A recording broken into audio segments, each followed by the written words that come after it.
Hi friends, welcome to Telugu cricket chat. Champions trophy 2025లో one of the biggest clash Mumbai Indians versus Chennai super kings రేపైతే జరగబోతుంది. El Clasico అనండి, battle between the champions అనండి, ఏమైనా అనండి, ఈ మ్యాచ్ మాత్రం చాలా ఇంట్రెస్టింగ్గా ఉంటుంది. ఎవరు మిస్ అవ్వద్దు. ఇక ఈరోజు మనం వీడియోలో ఈ రెండు టీమ్స్ యొక్క హెడ్ టు హెడ్ స్టాట్స్ ఎలా ఉన్నాయి, అలాగే రేపు మ్యాచ్ జరగబోయే చెన్నైలో పిచ్ ఎలా ఉండబోతుంది, రెండు టీమ్స్ యొక్క ప్లేయింగ్ లెవెన్స్ ఎలా ఉండబోతుంది, ఇక చివరిగా ఏ టీంకి గెలిచే అవకాశం ఉంది అనే విషయాలన్నీ మాట్లాడుకుందాం. ముందుగా మన ఛానల్ని మొదటిసారిగా ఎవరైనా చూస్తుంటే దయచేసి సబ్స్క్రైబ్ చేయండి. ఇక వీడియోలోకి వెళ్ళిపోతే, ముంబై మరియు చెన్నై జట్ల మధ్య ఇప్పటి వరకు ఐపీఎల్లో మొత్తం 37 మ్యాచ్లు అయితే జరిగాయి. అందులో ముంబై ఇండియన్స్ టీం 20 మ్యాచ్లు గెలిస్తే చెన్నై సూపర్ కింగ్స్ టీం 17 మ్యాచ్లు అయితే గెలిచింది. అంటే ఓవరాల్ రికార్డు కనుక చూసుకుంటే ముంబై ఇండియన్స్కి అయితే కాస్త బెటర్ రికార్డ్ అయితే ఉంది చెన్నైపై. అయితే ఈ రెండు టీమ్స్ మధ్య జరిగిన ఆఖరి 5 మ్యాచ్ల్లో మాత్రం చెన్నై సూపర్ కింగ్స్ టీం అయితే కంప్లీట్గా ముంబై టీం అయితే డామినేట్ చేసింది.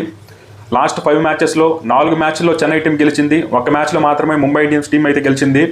అంతేకాకుండా గత 2 సంవత్సరాల్లో ఈ రెండు టీమ్స్ మధ్య జరిగిన 4 మ్యాచ్ల్లో కూడా చెన్నై టీమే గెలిచింది. కాబట్టి రీసెంట్ రికార్డ్ మాత్రం చెన్నైకి అయితే ఫేవరబుల్గా ఉంది. ఈ రెండు టీమ్స్ మధ్య లాస్ట్ మ్యాచ్ అయితే లాస్ట్ ఇయర్ ముంబైలో జరిగింది, వాంఖేడేలో. ఆ మ్యాచ్లో చెన్నై సూపర్ కింగ్స్ టీం అయితే 20 రన్స్ తేడా అయితే గెలిచింది. అయితే రేపు మ్యాచ్ జరగబోయే చెన్నై గ్రౌండ్లో స్టాట్స్ ఎలా ఉన్నాయి, అలాగే ఈ రెండు టీమ్స్కి చెన్నై గ్రౌండ్లో ఎలాంటి రికార్డ్స్ ఉన్నాయి కనుక చూసుకుంటే, చెన్నై గ్రౌండ్లో ఇప్పటి వరకు ఐపీఎల్లో మొత్తం 85 మ్యాచ్లు అయితే జరిగాయి. అందులో ఫస్ట్ బ్యాటింగ్ చేసిన టీం 49 సార్లు గెలిస్తే, చేస్ చేసిన టీం 36 సార్లు అయితే గెలిచింది. దీన్ని బట్టి కనుక చూసుకుంటే టాస్ గెలిచిన కెప్టెన్ అయితే ఫస్ట్ బ్యాటింగ్ చేయడానికి మొగ్గు చూపుతారు. అయితే లాస్ట్ ఇయర్ మాత్రం ఇందుకు పూర్తి భిన్నంగా జరిగింది. లాస్ట్ ఇయర్ అయితే ఐపీఎల్ 2024లో చేపాక్ గ్రౌండ్లో మొత్తం 9 మ్యాచ్లు అయితే జరిగాయి. ఈ 9 మ్యాచ్ల్లో ఫస్ట్ బ్యాటింగ్ చేసిన టీం కేవలం 3 సార్లు మాత్రమే గెలిచింది. చేస్ చేసిన టీం అయితే 6 సార్లు గెలిచింది, ఇంక్లూడింగ్ ఫైనల్. కాబట్టి చేపాక్ గ్రౌండ్లో అయితే గతంలో ఉన్నట్లా ఇప్పుడు లేదు పరిస్థితి. చేపాక్ గ్రౌండ్ కూడా చేజింగ్కి అయితే అనుకూలంగా మారిపోయింది. డ్యూ ఫ్యాక్టర్ ఎక్కువగా ఉండటం వల్ల చేజింగ్ టీంకి అడ్వాంటేజ్ కలుగుతుంది రీసెంట్ టైమ్స్లో. కాబట్టి టాస్ గెలిచిన కెప్టెన్ అయితే ఖచ్చితంగా చేజింగ్కే ప్రిఫర్ చేస్తారు. అయితే చేపాక్ గ్రౌండ్లో చెన్నై మరియు ముంబై జట్ల మధ్య మొత్తం 8 మ్యాచ్లు అయితే జరిగాయి. ఈ 8 మ్యాచ్ల్లో 3 మ్యాచ్ల్లో చెన్నై టీం గెలిస్తే 5 మ్యాచ్ల్లో ముంబై టీం గెలిచింది. అంటే చేపాక్ గ్రౌండ్లో ముంబై టీం ద డామినేషన్. సిఎస్కేకి అయితే చేపాక్ గ్రౌండ్లో ఆల్మోస్ట్ 72% మ్యాచ్లు అయితే గెలిచింది ఐపీఎల్లో. కానీ ముంబై టీం మాత్రం చెన్నైలో అయితే డామినేట్ చేసిందని చెప్పొచ్చు.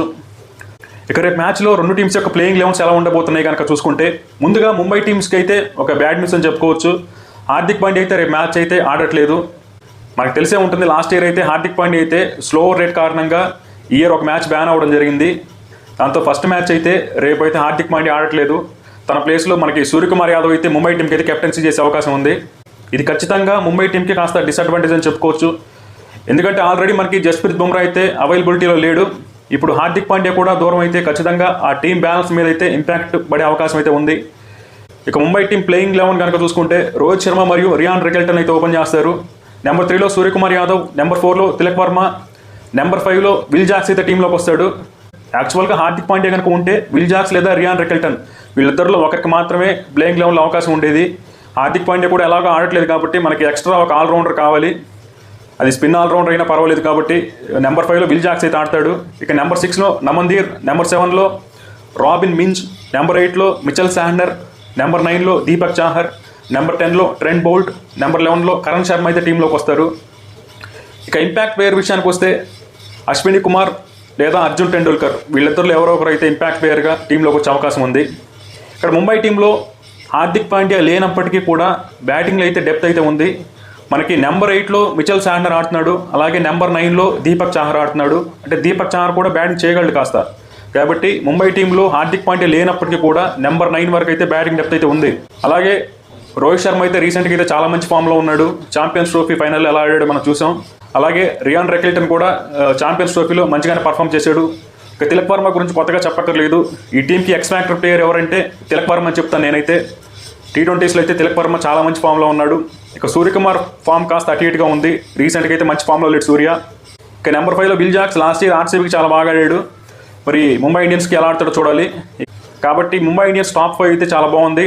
వాళ్ళకి తోడు నమన్దీర్ మరియు మిచెల్ శాండర్ లాంటి వాళ్ళు డౌన్ ద ఆర్డర్ కూడా మంచి బ్యాటింగ్ చేయగలరు. కాబట్టి ముంబై ఇండియన్స్ బ్యాటింగ్ అయితే చాలా బాగుంది. హార్దిక్ పాండ్యా లేనప్పటికీ కూడా ఈ టీం అయితే కాస్త బ్యాలెన్సింగ్గానే కనిపిస్తుంది.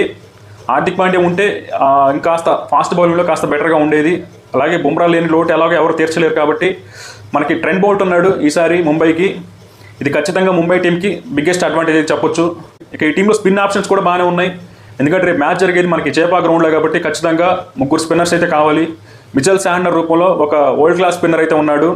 అలాగే కరణ్ శర్మ కూడా ఐపీఎల్లో మంచి ఎక్స్పీరియన్స్ అయితే ఉంది. వీళ్ళకి తోడు తిలక్ వర్మ మరియు విల్ జాక్స్ లాంటి వాళ్ళు అయితే స్పిన్నర్స్గా ఉంటారు. కాబట్టి స్పిన్ బౌలింగ్ డిపార్ట్మెంట్లో ముంబై ఇండియన్స్ టీం అయితే బాగానే ఉంది. ఇక సిఎస్కే ప్లేయింగ్ 11 విషయానికి వస్తే రుతురాజ్ గైక్వాడ్ మరియు డెవాన్ కాన్వేతో ఓపెన్ చేస్తారు, లేదా రుతురాజ్ గైక్వాడ్ మరియు రచిన్ రవీంద్ర అయితే ఓపెన్ చేస్తారు. నాకు తెలిసి ఇనీషియల్గా రుతురాజ్ మరియు డెవాన్ కాన్వే అయితే ఓపెన్ చేసే అవకాశం ఉంది. ఒకవేళ కాన్వే ఫెయిల్ అయితే అప్పుడు రచిన్ రవీంద్రని ఏమన్నా తీసుకొస్తారేమో చూడాలి.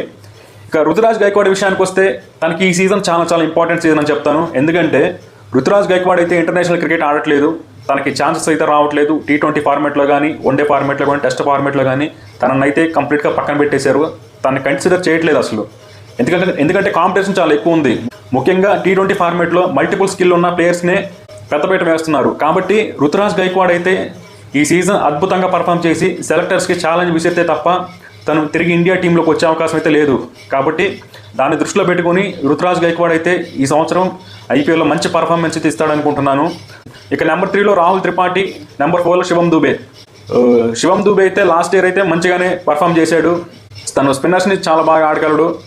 మనకి రీసెంట్గా జరిగిన ఇంగ్లాండ్తో జరిగిన సిరీస్లో కూడా శివం దూబే మంచిగానే బ్యాటింగ్ చేశాడు. కాబట్టి శివం దూబేతో ఏం ప్రాబ్లం లేదు. ఇక నెంబర్ 5లో విజయ్ శంకర్ లేదా దీపక్ కూడా, వీళ్ళిద్దరిలో ఎవరినొకరిని టీంలోకి తీసుకొస్తారు. నాకు తెలిసి మోస్ట్లీ విజయ్ శంకర్తోనే వెళ్తారు అనుకుంటున్నాను ఇనీషియల్గా. ఆ తర్వాత నెంబర్ 6లో రవీంద్ర జడేజా అయితే టీంలోకి వస్తాడు. జడేజా గురించి కొత్తగా చెప్పేది ఏముంది, ఎన్నో సంవత్సరాలుగా చెన్నై టీంకి అయితే ఆడుతున్నాడు. ఇక నెంబర్ 7లో మహేంద్ర సింగ్ ధోని వస్తాడా లేకపోతే శ్యామ్ కరణ్ వస్తాడా చూడాలి. నేనైతే నెంబర్ 7లో MS ధోని వస్తాడు అనుకుంటున్నాను. తనకి ఫేవరెట్ నెంబర్ కదా నెంబర్ 7. మరి నెంబర్ 7లో నెంబర్ 7 వస్తే చూడాలని ఫ్యాన్స్ అయితే కోరుకుంటారు. కాబట్టి నెంబర్ 7లో ధోని వచ్చే అవకాశం ఉంది. ఇక నెంబర్ 8లో శ్యామ్ కరణ్ అయితే టీంలోకి వస్తాడు. శ్యామ్ కరణ్ గతంలో చెన్నై టీంకి అయితే ఆడాడు. తిరిగి శ్యామ్ కరణ్ అయితే సిఎస్కే టీంలోకి రీఎంట్రీ అయితే ఇచ్చాడు. శ్యామ్ కరణ్ ఇటు బ్యాట్తోనూ బౌల్తోనూ 2 విధాలుగా టీంకి అయితే డెఫినెట్గా బాగా యూజ్ అవుతాడు ఈసారి. ఆ తర్వాత నెంబర్ 9లో రవిచంద్రన్ అశ్విన్ అయితే టీంలోకి వస్తాడు. అశ్విన్ అయితే ఇంటర్నేషనల్ క్రికెట్కి రిటైర్మెంట్ అయితే ప్రకటించాడు. తన హోమ్ గ్రౌండ్కి అయితే తిరిగి వచ్చేసాడు. కాబట్టి ఈ గ్రౌండ్లో అశ్విన్కి ఇంచు తెలుసు. కాబట్టి అశ్విన్ అయితే ఖచ్చితంగా మంచి ఇంపాక్ట్ అయితే క్రియేట్ చేస్తాడు అనుకుంటున్నాను IPL 2025లో. ఇక నెంబర్ 10లో నూర్ అహ్మద్ అయితే టీంలోకి వస్తాడు. Noor Ahmad also very good spinner. ఇక నెంబర్ 11లో మతీషా పతిరానా అయితే టీంలోకి వస్తాడు. పతిరానా అయితే చెన్నై టీంకి ఏం చేశాడో మనకు తెలుసు. లాస్ట్ ఇయర్ కానీ అంతకుముందు సంవత్సరం కానీ, లాస్ట్ ఇయర్ ఇంజురీ కారణంగా కొన్ని మ్యాచ్లు అయితే ఆడలేదు. కాబట్టి పతిరానా ఇంక్లూజన్ అనేది సిఎస్కే టీంకి చాలా మంచి బూస్ట్ అయితే ఇస్తుంది ఈసారి. ఇక ఇంపాక్ట్ ప్లేయర్ విషయానికి వస్తే ఖలీల్ అహ్మద్ అయితే టీంలోకి వస్తాడు. మనకి ఖలీల్ అహ్మద్ అయితే గతంలో ఢిల్లీ క్యాపిటల్స్కి ఆడాడు. ఇనీషియల్గా వెరీ గుడ్ పవర్ ప్లేలో బాల్ని బాగా స్వింగ్ చేయగలడు. కాబట్టి సిఎస్కే టీం కూడా చాలా స్ట్రాంగ్గా ఉంది. బ్యాటింగ్ డెప్త్ అయితే చాలా బాగుంది. అలాగే 3 వరల్డ్ క్లాస్ స్పిన్నర్స్ అయితే ఉన్నారు. ఫాస్ట్ బౌలింగ్ డిపార్ట్మెంట్లో మతీషా పతిరానా లాంటి బౌలర్ ఇంకొకరు లేకపోయినప్పటికీ కూడా మనకి ఖలీల్ అహ్మద్ మరియు శ్యామ్ కరణ్ లాంటి వాళ్ళతో మేనేజ్ చేయొచ్చు. ఇక 2 టీమ్స్ని సైడ్ బై సైడ్ కంపేర్ చేసి కనుక చూసుకుంటే, ముందుగా ముంబై ఇండియన్స్ టీంలో ఎక్స్పెక్టర్ ఎవరు అవుతారు రేపు మ్యాచ్లు అంటే ఖచ్చితంగా బ్యాటింగ్లో అయితే తిలక్ వర్మ ఎక్స్పెక్టర్ అని చెప్తాను. ఎందుకంటే ఒకవేళ వికెట్స్ ఎర్లీగా పడ్డా ఇన్నింగ్స్ని యాంకర్ చేయగలిగే కెపాసిటీ ఉన్న బ్యాట్స్మెన్ ఎవరంటే ఖచ్చితంగా తిలక్ వర్మ అని చెప్తాను. ఇక బౌలింగ్లో ముంబై టీంకి ఎక్స్పెక్టర్ ఎవరంటే Mitchell Santner will be the X factor. Santner also very good bowler. ముఖ్యంగా తనకి చెన్నై పిచ్ అయితే చాలా బాగా సూట్ అవుతుంది. కాబట్టి ముంబై టీంకి బ్యాటింగ్లో తిలక్ వర్మ, బౌలింగ్లో మిచెల్ శాంట్నర్ విల్ బి ఎక్స్పెక్టర్ అని నేను అనుకుంటున్నాను. ఇక చెన్నై టీంకి ఎక్స్పెక్టర్ ఎవరంటే బ్యాటింగ్లో అయితే ఈసారి Ruturaj Gaikwad will be the X factor for Chennai super kings. తన మీద ప్రెజర్ ఉంది, ఖచ్చితంగా ఆ ప్రెజర్కి తగ్గట్టుగా తను ఆడతాడని నేను అనుకుంటున్నాను. ఇక బౌలింగ్లో చెన్నై సూపర్ కింగ్స్కి ఎక్స్పెక్టర్ ఎవరంటే మతీషా పతిరానా విల్ బి ఎక్స్పెక్టర్. ఎందుకంటే పతిరానా డెత్లో చాలా బాగా బౌలింగ్ చేయగలడు. లాస్ట్ ఇయర్ పతిరానా ఉండుంటే సిఎస్కే టీం ప్లే ఆఫ్స్కి వెళ్ళేదేమో. ఇక రేపు మ్యాచ్లో ఏ టీం గెలిచే అవకాశం ఉందంటే ఖచ్చితంగా చెప్పడం చాలా కష్టం. ఎందుకంటే 2 టీమ్స్ అయితే చాలా స్ట్రాంగ్గా ఉన్నాయి. 2 టీమ్స్లో బ్యాటింగ్ డెప్త్ ఉంది. అలాగే ఆల్రౌండర్స్ ఎక్కువ మంది ఉన్నారు, క్వాలిటీ స్పిన్నర్స్ ఉన్నారు. కాబట్టి రెండు టీమ్స్ అయితే చాలా స్ట్రాంగ్గా ఉన్నాయి. ఒక టీం ఫేవరెట్ అని నేను చెప్పలేను. ఏ టీం గెలిచినా ఆశ్చర్యపోనక్కర్లేదు. ఎందుకంటే చెన్నైలో ఓడించడం చాలా కష్టం. అయితే ముంబై ఇండియన్స్ టీం అయితే గతంలో చెన్నైలో చాలాసార్లు ఓడించింది. ఈసారి ముంబై టీం కూడా బాగానే ఉంది. ఇటు బుమ్రా మరియు హార్దిక్ పాండ్యా రేపు మ్యాచ్ ఆడకపోయినప్పటికీ కూడా ముంబై టీం అయితే స్ట్రాంగ్గానే ఉంది. నేనైతే రేపు ఏ టీం గెలుస్తుందంటే నాకే అర్థం కావట్లేదు చెప్పాలంటే. కాకపోతే చెన్నైకి హోమ్ కండిషన్స్ అడ్వాంటేజ్ ఉంటుంది. అట్ ద సేమ్ టైం ముగ్గురు క్వాలిటీ స్పిన్నర్స్ అయితే ఉన్నారు, అశ్విన్, జడేజా మరియు నూర్ అహ్మద్. ముంబై ఇండియన్స్ టీంలో మిచెల్ శాంట్నర్ ఉన్నాడు, at the same time Karan Sharma ఉన్నాడు. చెన్నై స్పిన్నర్స్తో కంపేర్ చేస్తే ఎందుకో ముంబై స్పిన్ బౌలింగ్ డిపార్ట్మెంట్లో కాస్త వీక్గా కనిపిస్తుంది. కాబట్టి నాకెందుకో సిఎస్కే టీంకి స్లైట్గా 1% ఎడ్జ్ ఉందనిపిస్తుంది. మరి రేపు మ్యాచ్లో ఏ టీం గెలుస్తుందో మీరైతే కామెంట్ సెక్షన్లో కామెంట్ చేయండి.